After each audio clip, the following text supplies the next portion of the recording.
coucou ma famille bu may wax ma famille nag ngeen xam ne famille mode privé laay wax balaa lépp damay jéggalu di leen baalu àq parce que nag toog nañu lu yàgg indiw ñëwuñu mais cette fois ci dañoo indi lu bees dañoo jël suñu temps pour defaraat mode privé ngeen gën cee gis seen bopp noo leen ci gisee seen bopp sénégalais bu ñu leen waxee élégance a tax ñu wax leen élégance femme ak fent yooyu ñu ci dolli nag moo tax Carmena ne comme dañ koo defaraat ba mu baax faaw moom it mu ñëwaat indi lu bees loo xam ne kenn xamee wu ci Carmena mooy Anna Beye di doomu Bébé Ndiaye nga xam ne tabaat fakal la macha allah képp ku ko xam xamee ko ci élégance ak classe ak grâce moo tax Anna mënul def lu dul topp ci tànku yaayam waaye nag tey du maag Anna rek am na keneen koo xam ne da cee bokk ñu xamee ko ci Betty Fa nekk Yoff di def ay tagal yu amul fenn tagalu nag purement sénégalaise tagal yoo xam ne ñun moom la ñu xam suñu yëf la comme suñu yëf la nag dañ ko jaay wane ko fa laa yem nag ñu dugg ci biir ñu xool lu Carmen indi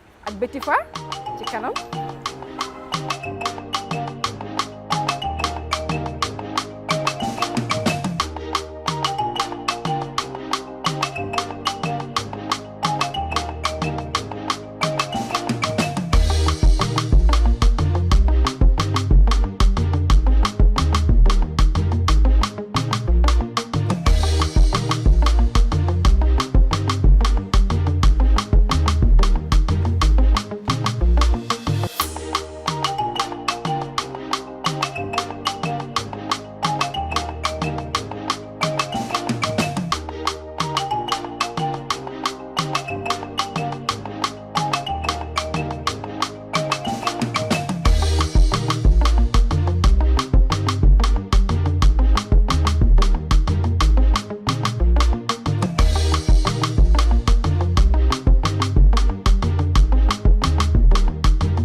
ma jàkkaarloo Carmen yi am lu ma wax ak moom donc dañuy ñëwaat ci sa création parce que gis nañu bi yoon nga indi brodé Autriche daal di indi chantum def broderie donc lan moo la posé loolu ndax sa amour yaay boobu la ba tey wala da nga gis leneen parce que demoon nga fi Mali aussi ci benn défilé dégg naa vous avez cartonné madame donc chapeau à vous. Merci. Et donc dama bëgg a xam sa expérience boobu ndax moo la poussé à ce que nga gën a am ouverture et que les gens yàgg nga am ouverture sax mais nit ñi xameewuñu la ci woon loolu. dëgg la waaw.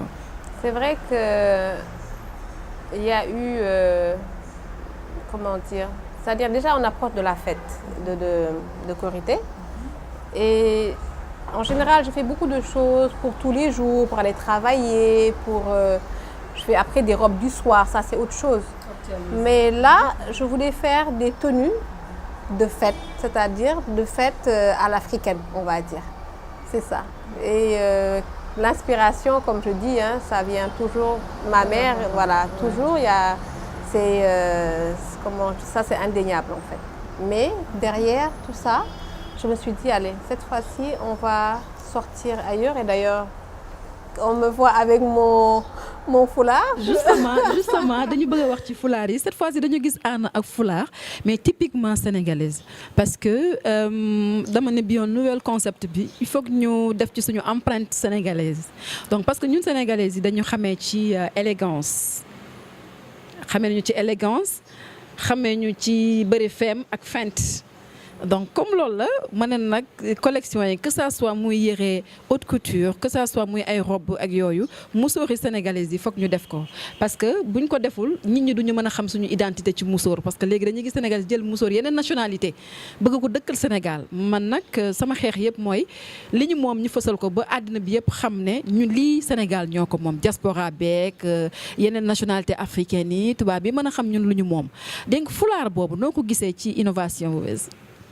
Foulard bi kay day joxe leneen en fait ça donne autre chose ça change carrément le comment dire les codes tout simplement et moi je me retrouve dedans parce que avec cette nouvelle collection justement les foulards vont très bien avec et je suis très très heureuse de pouvoir aujourd'hui collaborer avec Bétifa. Ouais, Bétifa. Voilà, Daba, vraiment. Et je suis très contente.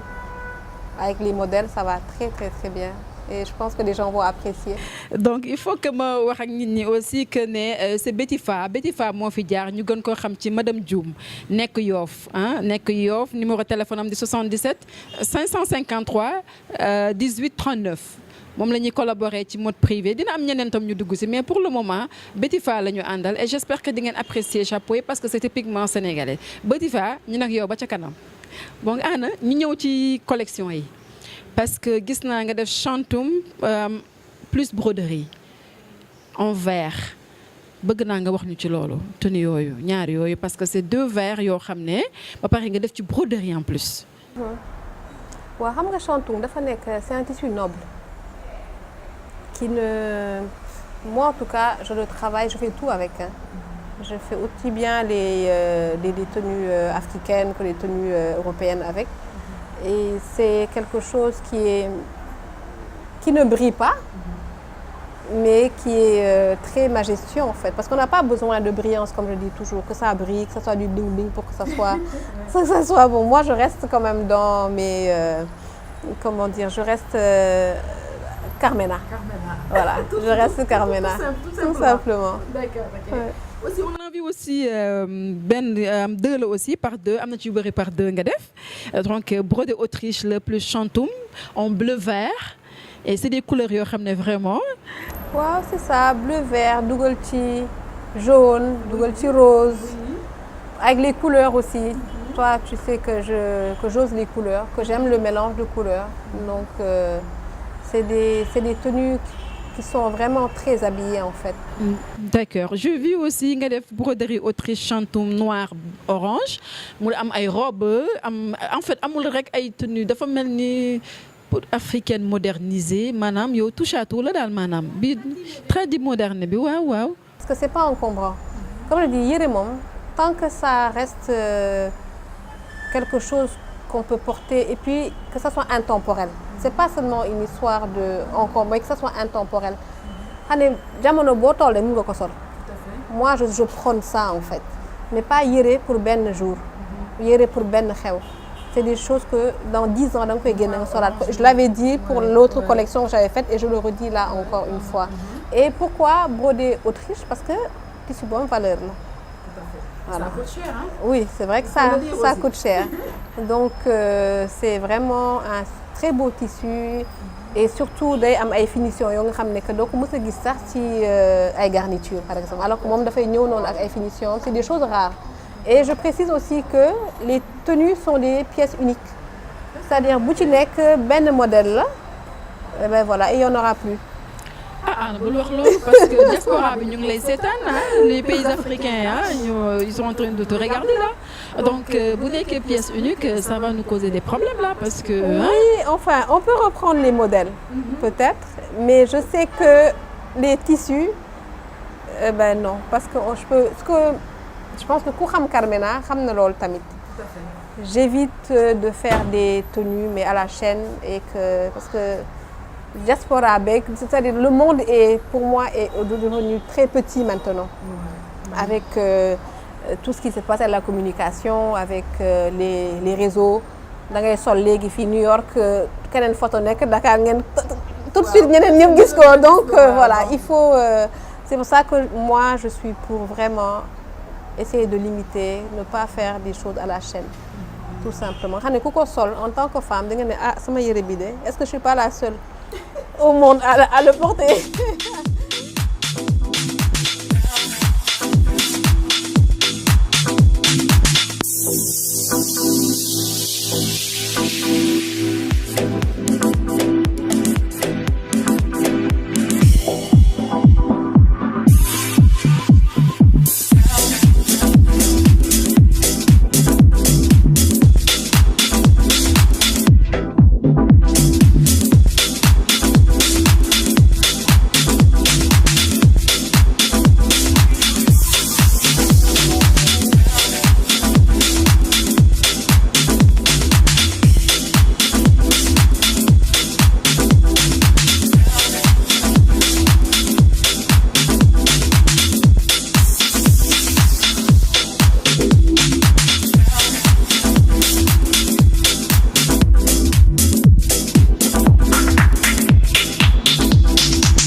Madior ak Dior Carmen mi ñu xam gis musuñu ko gis ci série muy solal artistes yi gis nañu ngay solal Madior ak Dior des tuniques yoo xam ne des hauts des trucs pourquoi. Mais pourquoi parce que comme je dis rek man ak je pense que Pikini waaw c'est y a une histoire d'amour on va dire entre nous et ça me fait plaisir déjà qu'on ait pensé à moi pour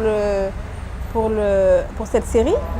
Et qu'on soit venu me voir pour ça, pour moi c'est un réel plaisir et je me dis que bon si je faisais peut-être n'importe quoi dans le nez aussi man et voilà donc avec Dior j'essaie de voir les choses qui vont avec elle et qui parlent aussi de la série c'est-à-dire de l'histoire et j'essaie de l'habiller en conséquence donc je pense que jusque-là c'est vrai que j'ai eu beaucoup de retours vraiment les gens appellent de partout pour me dire oui on a vu ça on voudrait la même chose qui passe des commandes et je vous remercie encore une fois. ana lan ngay tëjee. xanaa di leen gërëm encore une fois di leen sant vraiment sur déplacement bi et di ñaan rek suñu collaboration mu nekk loo xam ne que dafay continuer que dara du ci ñuul comme on dit voilà et encore une fois voilà je vous remercie je remercie aussi mon personnel je remercie les gens qui travaillent avec moi ma famille tout le monde parce que ñëpp a may jàppale tout le monde est derrière moi tout le monde m'encourage en fait voilà et ñoom awma seen fay.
waxee tout à l'heure maa ngi nii di tàggatoo ak Carmen. Carmen, je vous remercie vraiment te yaakaar naa ne am nga lu la ci neex trop.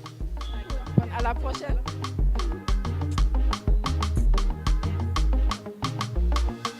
C'est moi qui vous remercie. Et à bientôt, Inch'Allah, dans Madior ak Dior. Inch'Allah. Waaw, chers téléspectateurs, chers internautes, comme ni ma leen ko waxee woon rek. J'espère que vous avez été vraiment satisfaits et que kontaan ngeen, que vous avez été bien servis ak collection Carmena bi pour Korité bi waajal Korité bi. waaw du ma fàtte remercier aussi ki nga xam ne mooy madame Diallo Gammo Jaxate nekk ca Jàmmalaay. Perruque yu baax yi ngeen di gis sama bopp yëpp moom la. Jaxate Kabayeri maa ngi lay ñaanal yàlla wéral loxo bi te yàlla ñu cat seexlu sama digganteeg yow yàgg na lu yàgg rek dëgg la waaye nag du ma fàtte sama équipe technique kii di Cheikhouna Ndiaye ak Bass Touré Saloum bi koor gaa ngi koy xaw a rey waaye nag fal du ma fa yem parce que robe bi ma génnee nii Carmena la li ma sol yëpp Carmena la moo fi génn dem leen seeti ko mu defal leen ci yu baax.